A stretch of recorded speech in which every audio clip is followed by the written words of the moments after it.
ভকত বৈষ্ণৱৰ সমাগমেৰে দ্বিতীয় বৈকুণ্ঠলৈ পৰিণত খুমটাই চীনাতলী ভৈৰামাতাৰ ক্ষেত্ৰ দুদিনীয়া কাৰ্যসূচীৰে গোলাঘাটৰ চীনাতলীত কেৱলীয়া পন্থাৰ বাৰ্ষিক সমাৰোহ। ভক্তিৰসত ডুব গৈছে সমগ্ৰ চীনাতলী অঞ্চল।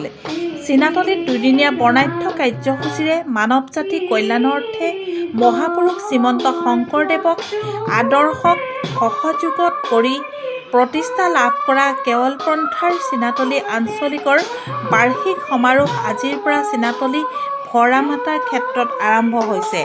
পুৱা পতাকা উত্তোলনেৰে কাৰ্যসূচী ভাগৰ শুভাৰম্ভণি কৰে চীনাতলী আঞ্চলিক কেৱল ভক্তি পন্থাৰ সভাপতি তিলক বৰাই। ইয়াৰ পিছতেই বন্তি প্ৰজ্বলন বৃক্ষৰোপণ কাৰ্যসূচী সম্পন্ন হয়। কাৰ্যসূচী অনুসৰি মহাপুৰুষ শ্ৰীমন্ত শংকৰদেৱ আৰু মাধৱদেৱৰ প্ৰতিচ্ছবিত মাল্যাৰ্পণ কৰে চীনাতলী বৰনামঘৰৰ সমাজ পৰিষদৰ উপসভাপতি বিপিন শইকীয়া আৰু চীনাতলীৰ বিশিষ্ট সমাজকৰ্মী শ্ৰীমন্ত তামুলী শইকীয়াই। তাৰ লগে লগে ভৈৰামাতা ক্ষেত্ৰ উন্মোচন কৰে চীনাতলীৰ কৃতি শিক্ষক সুৰেন বৰাই। দুপৰীয়া ভাগলৈ যুৱ আই মাতৃ সমাৰোহ আৰু ধৰ্মালোচনা সভা অনুষ্ঠিত হয়, য'ত আলোচক হিচাপে উপস্থিত থাকে শিক্ষক ৰজত কাকতি।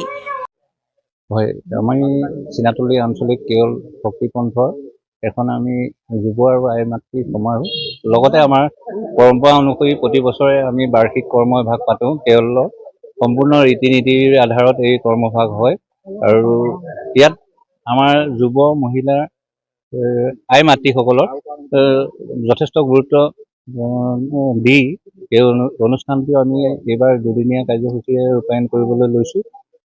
যিহেতু ধৰ্মৰ প্ৰতি যুৱসকল অলপ অনীহা হৈ গৈছে, সেইটো কাৰণে আমি এই গুৰুত্বতা ৰাখি যুৱ আৰু আই মাতৃসকলৰ আধ্যাত্মিকতাৰ ওপৰত এই সম্পূৰ্ণ আমি দুদিনীয়া কাৰ্যসূচীৰে কেৱল ভক্তিপন্থৰ সম্পূৰ্ণ ৰীতি নীতিৰে এই অনুষ্ঠানভাগ আমি পোনপ্ৰথমবাৰৰ বাবে আমি আগতে ব্যক্তিগত মানুহৰ চোতালত অনুষ্ঠিত হয়, এইবাৰ আমি বাহিৰলৈ উলিয়াই আনিছোঁ।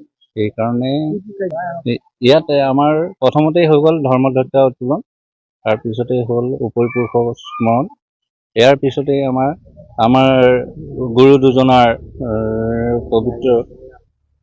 পবিত্ৰ তেখেতৰ স্মৃতিত তেখেতৰ স্থিৰ চিত্ৰত আমি মাল্যাৰ্পণ কৰিলোঁ। ইয়াৰ পিছতে হ'ব আমাৰ